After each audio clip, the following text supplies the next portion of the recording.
The night air near the Italian coast feels heavy and quiet. The sea is calm, almost too calm. Small waves touch the shore without sound.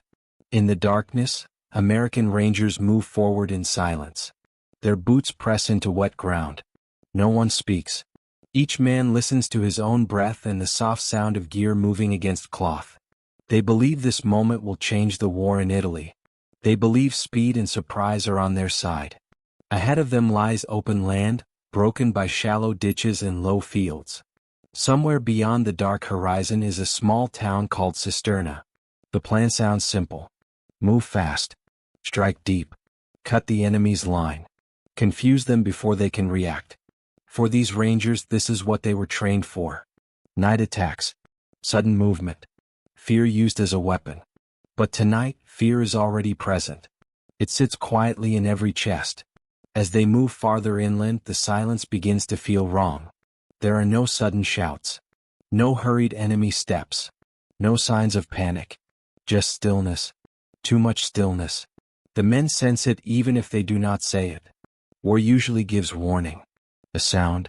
A shadow. A mistake. Here there is nothing. Then the ground ahead begins to shape itself in the dark. Low walls. Road edges. Tree lines. Shapes that do not belong to open fields. The Rangers slow down. They are deeper now. Farther than planned. Radios whisper short messages.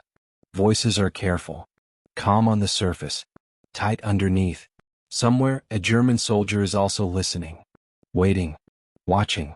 Without warning, the silence breaks. Not with noise at first, but with movement. Shapes rise where there were none before. The Rangers realize in a single shared moment that they are not unseen. They are expected.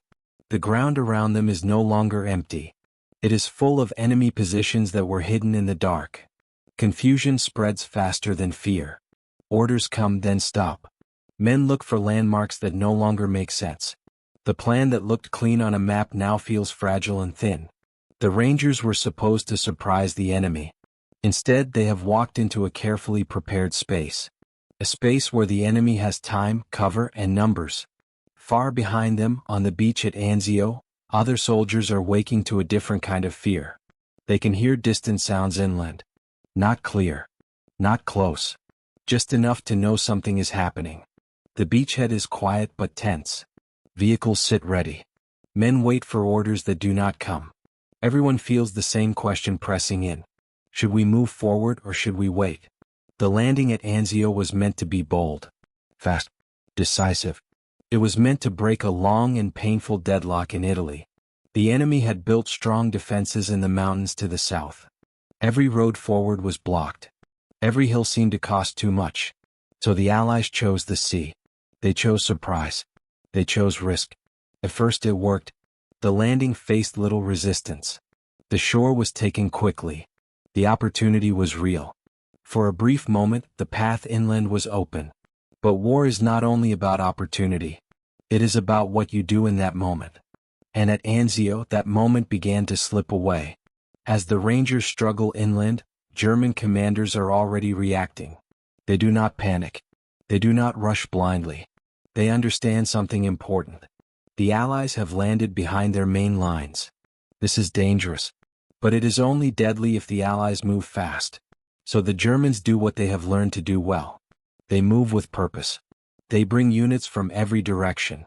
They prepare to strike before the beachhead can grow strong. Back near the shore, Allied leaders face a terrible choice. Push forward quickly and risk overextending. Or dig in, build strength and wait. Waiting feels safe. Waiting feels controlled. But waiting also gives the enemy time. Time to plan. Time to surround. Time to turn surprise into balance.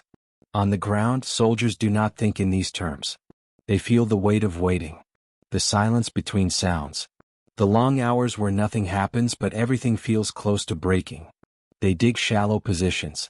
They watch the tree lines. They listen to distant movement that may or may not be real. Every sound feels important. Inland, the Rangers now understand the truth of their situation. They are cut off. Messages do not get through. The dark hides friend and enemy alike. The men rely on training and instinct. Fear is real, but it is controlled. Not because they are fearless but because stopping would be worse. The German counterattack begins to take shape, not as one sudden blow but as pressure. Steady. Relentless. The feeling of being watched turns into the feeling of being closed in on. The Rangers fight to hold ground that was never meant to be held. They wait for support that feels far away. At Anzio, the beachhead becomes a fragile island, surrounded by enemy forces, held together by hope, discipline, and stubborn will. What was meant to be a quick strike now feels like a test of endurance, a test no one planned for. This is how the battle truly begins. Not with a single explosion or loud command, but with hesitation, with silence, with choices made too slowly and reactions made just in time. At Anzio, the war does not explode. It tightens. If you want to understand how this battle unfolded, how courage met delay, and how one bold plan turned into months of fear and waiting, stay with this factual story.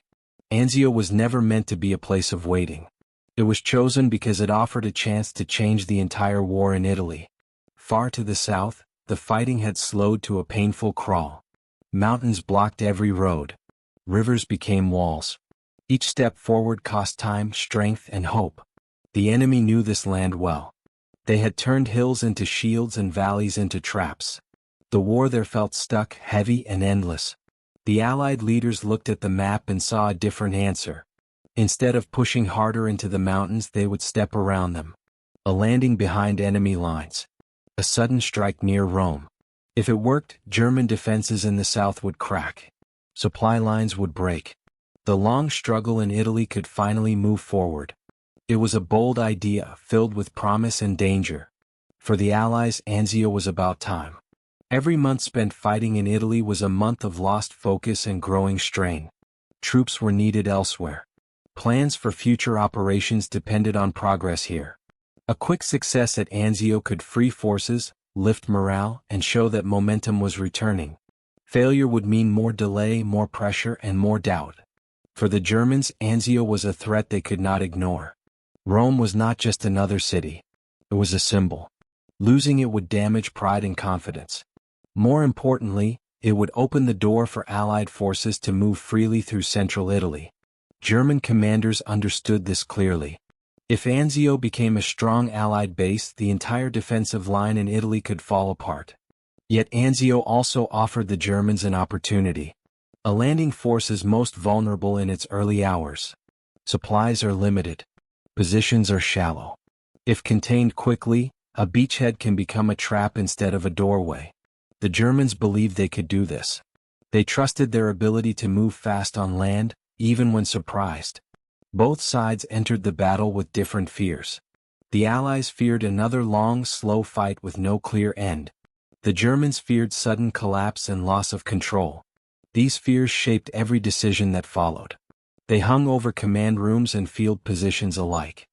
On the beach, the early calm felt almost unreal. Soldiers expected resistance. Instead, they found space and silence. This calm brought relief but also confusion. Was the enemy unaware or simply waiting? The question lingered. Some saw the open ground as an invitation to move fast. Others saw it as a warning. War had taught them that empty space is rarely empty by accident. This moment mattered more than anyone fully understood at the time. Anzio was not just about where troops landed. It was about what happened next. Speed was the true weapon. Delay was the true danger. Every hour mattered. Every choice carried weight. German commanders, once aware of the landing, moved with sharp focus. They did not rush blindly. They gathered information. They shifted units. They understood that panic would help the enemy but discipline could stop them. Their goal was simple. Seal the beachhead. Contain it. Then crush it if possible. The Allies, meanwhile, faced a quieter enemy. Doubt.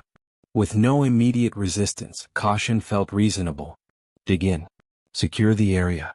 Bring supplies ashore. Build strength before pushing inland. On paper this made sense. In reality it allowed the enemy to breathe.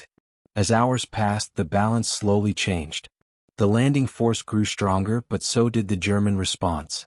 Roads that had been open began to fill with enemy movement. Fields that felt empty began to feel watched. The chance for a sudden breakthrough narrowed. For the soldiers on the ground, these larger meanings were invisible. They felt only the present moment. The waiting. The digging. The constant scanning of the horizon. They did not know that their stillness was being measured by the enemy. They did not know how much depended on movement they were not ordered to make. Anzio mattered because it sat at the edge between success and failure. It was a test of bold planning and careful execution. It was a place where opportunity appeared briefly, then began to fade. Both sides knew that once the moment passed, the battle would change shape. What could have been swift would become slow. What could have been decisive would become costly. This was not a battle decided by one strike or one hero. It was a battle shaped by timing, caution, and reaction. By what leaders feared more than what they wanted. Anzio became important not because of where it was, but because of what it represented. A chance to end a struggle. Or a chance to deepen it. As German forces closed in and Allied troops settled into uneasy positions, the meaning of Anzio grew heavier. It was no longer just a landing. It was a gamble still unresolved. And the longer it remained unresolved, the more dangerous it became. The stage was set. Not for a quick victory but for a long test of nerves, endurance, and judgment. What followed would show how war is often decided not by bold ideas, but by how they are carried through under pressure. Before the first landing craft touched the shore at Anzio, the war in Italy already felt old and tired. Soldiers on both sides had been fighting across the same broken ground for months. Hills rose sharply from narrow roads. Rivers slowed every advance. Winter rain turned fields into thick mud. Progress was measured in small gains and heavy effort. Every forward step seemed to cost more than it gave back. To the south, Allied forces were locked against strong German defenses. The enemy had chosen their ground carefully. They held high positions and narrow passes. Each attack faced fire from above and limited room to move. The fighting became slow and painful. Units rotated in and out, but the pressure never lifted. Commanders searched for a way to break this pattern. Doing the same thing again felt useless. Something new was needed. In Allied command rooms, maps were spread across tables. Lines showed mountains, rivers, and roads that led nowhere fast. The sense of frustration was clear. This campaign was not moving as planned. Resources were being pulled into a struggle that showed little sign of ending. Time mattered. Men were tired. Supplies were stretched. Leaders feared that Italy would drain strength needed for future battles elsewhere. That fear pushed bold thinking. If the land blocked the way forward, the sea might offer another path. A landing behind enemy lines could force the Germans to react. It could pull their forces away from the mountains. It could open roads that had been closed for too long. The idea carried risk, but it also carried hope. War often rewards those willing to act while others hesitate. Yet hope did not erase doubt. Some leaders worried that a landing force would be too small. Others feared poor weather, rough seas, or slow follow-up. There were arguments about timing, about location, about how far inland to move. Each concern had weight. Each delay made planning safer, but also weaker. On the German side, the mood was different but no less tense. They knew the Allies were looking for a way around their defenses. They expected landing somewhere along the coast. The question was where and when. German commanders trusted their defensive lines, but they did not trust chance. They prepared for sudden threats. Units stayed ready to move. Roads and rail lines were watched closely. Germany's position in Italy was strong, but not unlimited. Every division mattered. Supplies had to travel long distances.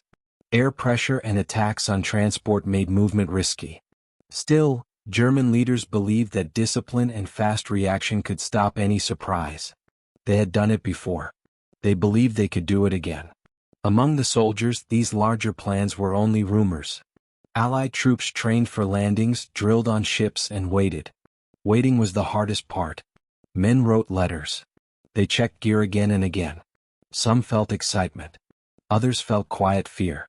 No one truly believed the landing would be easy, even if commanders hoped it might be. German soldiers also waited. They dug positions. They watched the skies. They listened for reports. Many believed the coast was safe, but not all. Veterans had learned that war often strikes where confidence is highest. They trusted their officers, but they also trusted their instincts. Something was coming. They could feel it. As days passed, pressure grew on Allied leaders to act. Delay carried its own danger. Weather windows closed. Enemy awareness increased. The longer plans stayed on paper, the more likely the enemy would guess them. At some point, a decision had to be made. Not a perfect decision. Just one that moved forward. When the order finally came, it carried the weight of many doubts and many hopes. The landing would go ahead.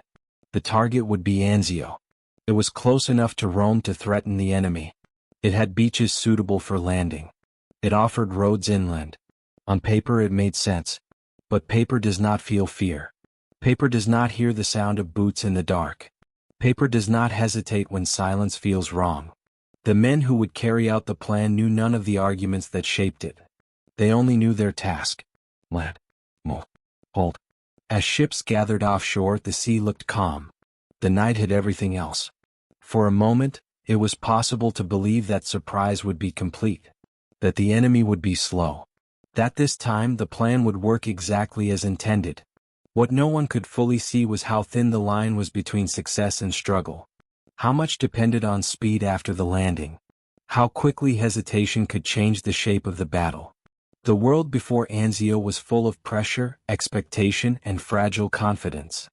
By the time the first soldiers stepped onto the shore, the clock had already started. Not a clock you could see, but one you could feel. Every minute mattered. Every pause had a cost. The land, the weather, and the enemy were all waiting. And once the landing began, there would be no easy way back.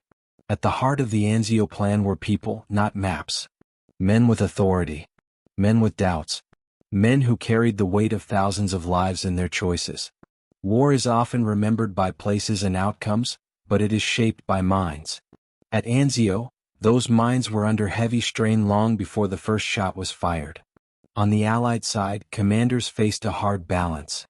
Move fast and risk losing control, or move carefully and risk losing the moment. Some believed speed was everything. The enemy was off balance. Roads inland were open. A quick push could reach key positions before the Germans could react. Others feared that such speed would stretch supply lines and expose troops to counterattack. They had seen bold moves fail before. Caution felt responsible. It felt safe. This clash of thinking did not end with a single order. It followed the commanders onto the beach. Every report was read twice. Every movement weighed against possible danger. The silence after the landing did not calm nerves. It sharpened them.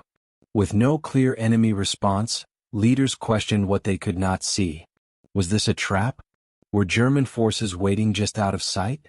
The fear of making the wrong move grew stronger with every quiet hour. German commanders, meanwhile, reacted with sharp focus. Surprise did not mean confusion. Once the landing was confirmed, their thinking became clear and direct. They understood the threat, but they also understood the limits of the landing force. They believed that if they acted quickly they could contain it. They trusted in discipline and coordination. Panic had no place in their response. German leadership saw Anzio not just as a danger but as a chance. A chance to draw the enemy into a narrow space. A chance to use strong defensive positions and controlled attacks. They believed that the Allies had taken a risk. And risks, if handled correctly, could be punished. On both sides, personal belief played a role. Some commanders had faith in bold action. Others trusted steady control. Past victories and failures shaped how they saw the present. A leader who had seen speed bring success wanted to move. One who had seen speed lead to disaster wanted to wait. These memories did not appear in orders, but they lived behind them. Communication added to the strain. Reports from the field were often unclear. Movements happened at night or under cover. Messages arrived late or incomplete. A commander might hesitate not because he lacked courage but because he lacked certainty. In war, certainty is rare and waiting for it can be costly. Among junior officers and soldiers, these debates were invisible. They saw only the result. Orders to dig in. Orders to hold. Orders to wait. Some felt relief. Others felt frustration. Rangers trained for fast strikes wondered why the moment was slipping away. Infantry units prepared for defense. unsure when or if they would move. German soldiers felt a different tension. They were being moved quickly from other areas. Long marches, short rests, constant alerts. They knew the enemy was close.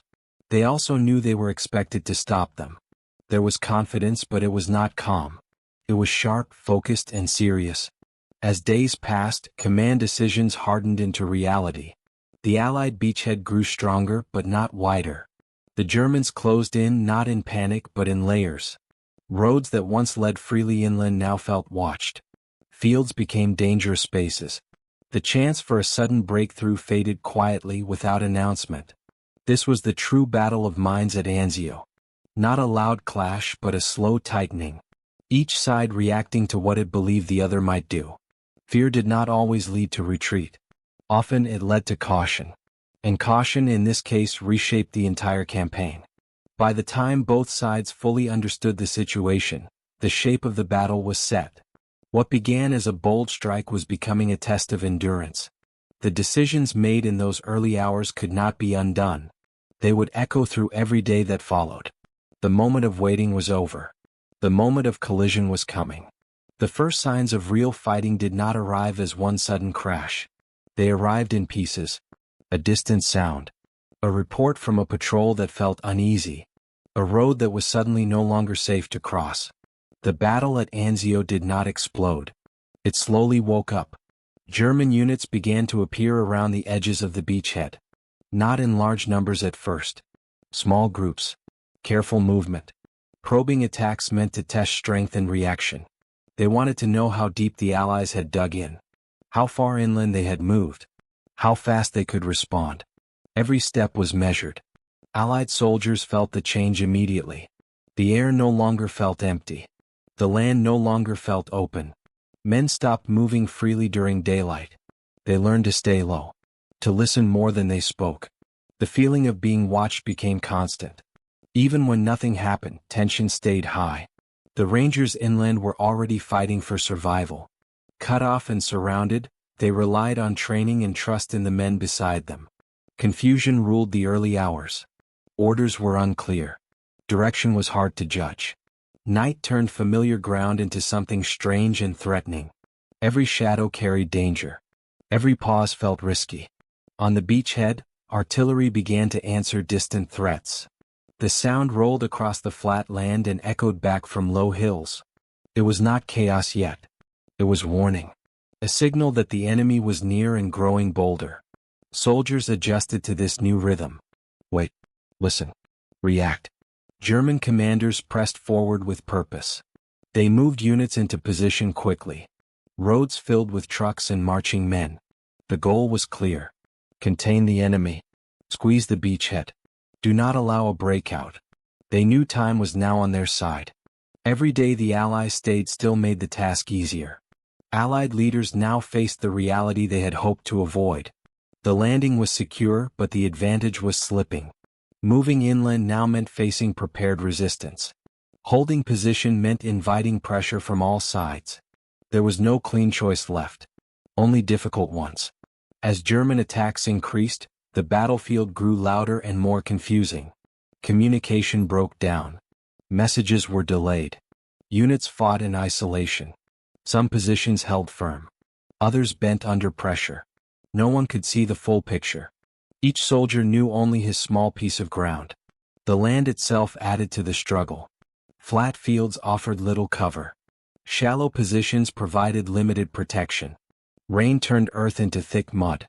Movement became slow and exhausting. Supplies had to be carried forward under threat. Fatigue set in quickly. German pressure came in waves. Not reckless. Not rushed. Attacks were timed and supported. When one approach failed, another followed. The goal was not speed but control. Push here. Probe there. Keep the enemy off balance. Make every hour uncomfortable. For Allied soldiers, the sense of isolation grew. They were close to the sea yet felt far from safety. The beach behind them was no longer a promise. It was a reminder. There was nowhere else to go. This ground had to be held. Fear showed itself in quiet ways. Shorter conversations. Long stares. Tighter grips on weapons. Men learned the sounds of the battlefield. Which noises mattered. Which could be ignored. Sleep came in short, broken moments. As days turned into weeks, the idea of a quick victory faded completely. Anzio was no longer about surprise or speed. It was about endurance. About who could last longer under constant pressure. About which side would break first. The battle had fully ignited now. Not in one great moment but in a steady burn. Plans met reality. Expectations met limits. And both sides understood that this fight would not end soon. What followed would be decided not by who struck first, but by who adapted best when nothing went as planned.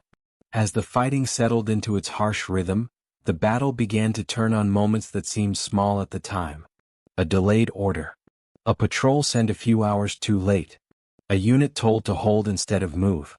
At Anzio, these choices carried heavy weight. The space between success and failure was narrow, and each decision pushed the battle slowly in one direction or another. One of the most important moments had already passed quietly. The early chance to move deep inland was gone. Roads that were once open now carried danger. German units had taken positions along key routes. What could have been a fast drive forward was now a hard fight for every field and crossing. The pause after the landing, meant to bring safety, had allowed the enemy to close the door.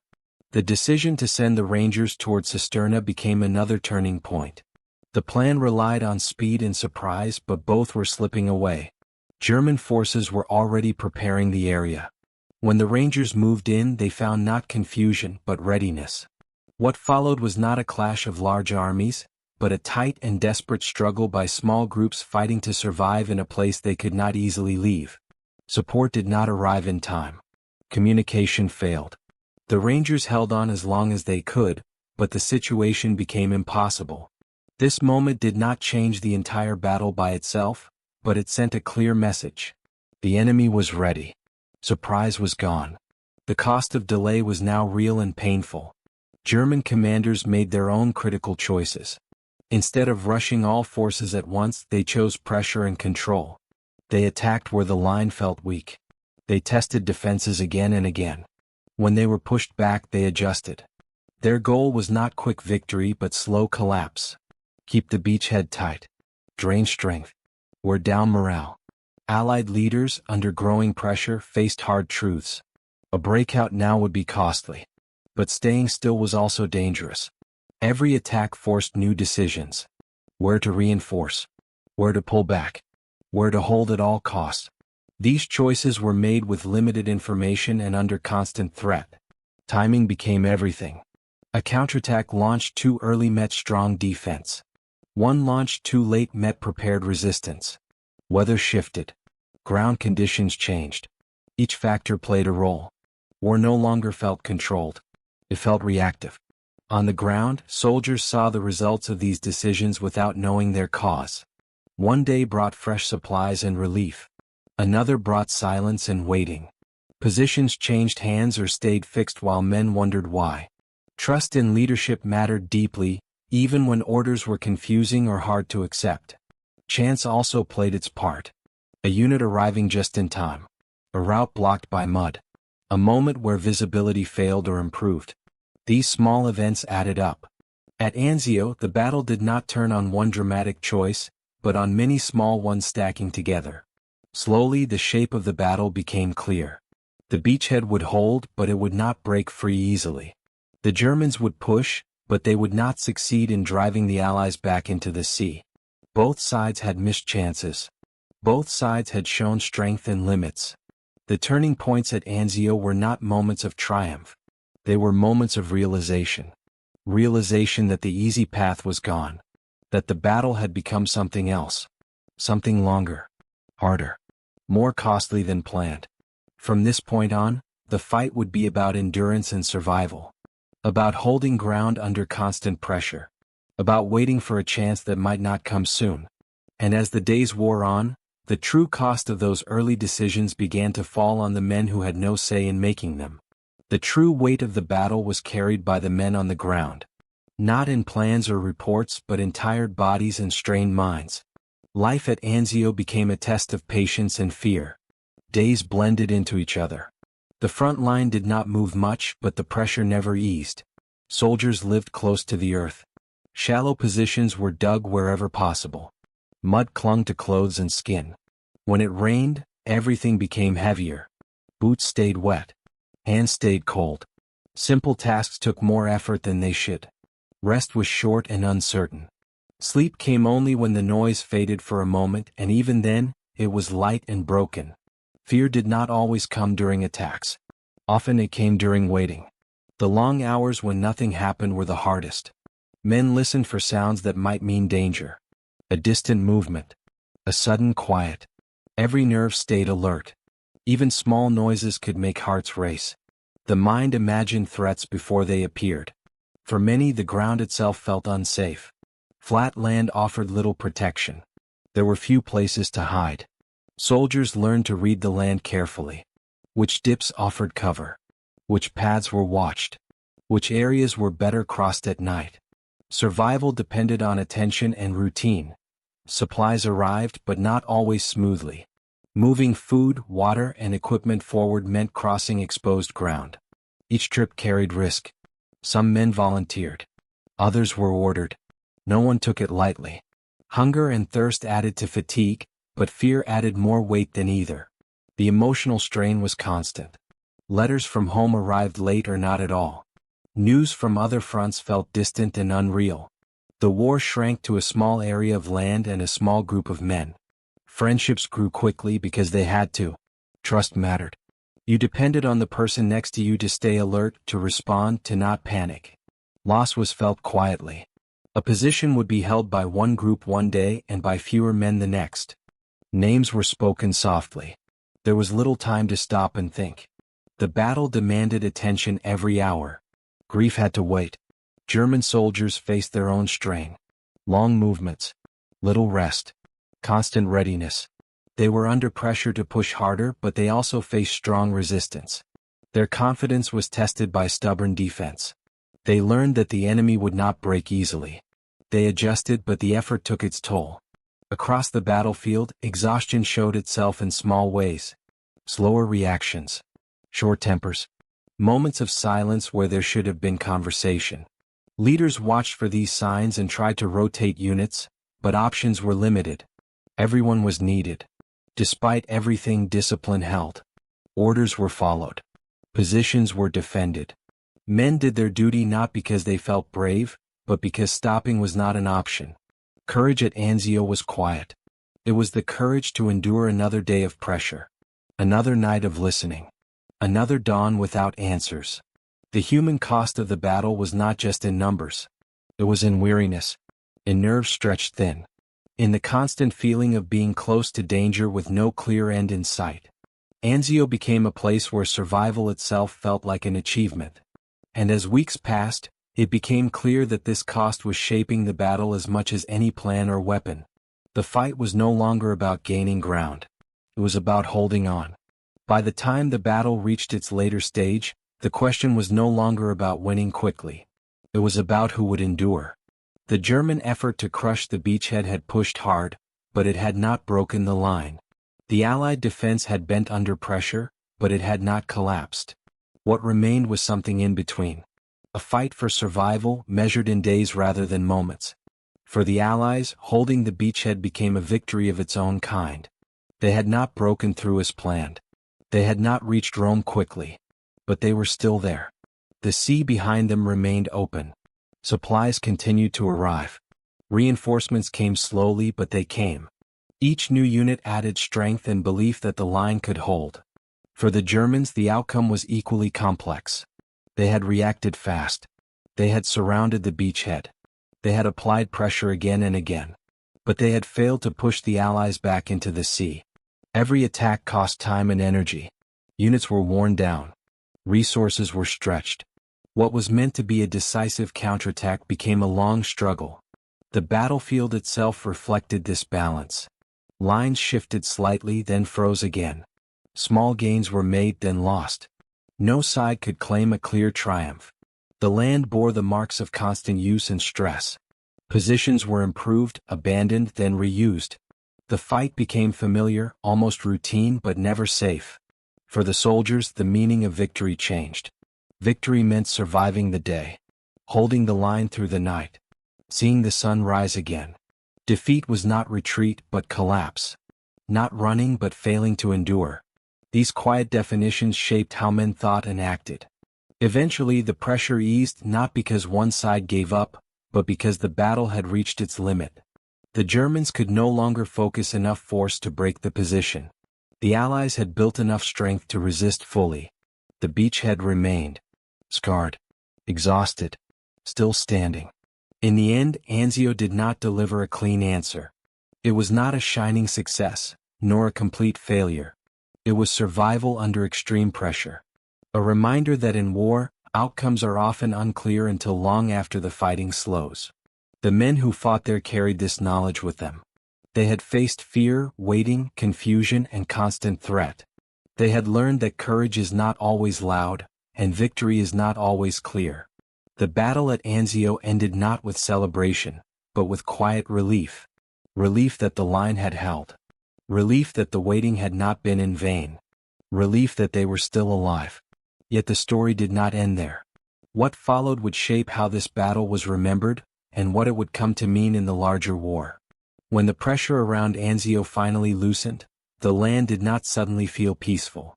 The guns were quieter, but the memory of constant danger remained. Soldiers moved through the same fields and positions where they had waited for weeks, now trying to understand what it had all meant. The beachhead still stood. That alone felt important. Slowly the wider picture became clear. The Allies had not achieved the quick breakthrough they hoped for, but they had forced the Germans to commit large forces to contain Anzio. Units that could have strengthened other defensive lines were held here instead. The enemy had spent time, energy, and strength trying to solve a problem that would not go away. When the broader Allied advance resumed, the pressure on German defenses increased across Italy. The strong lines in the mountains were finally weakened.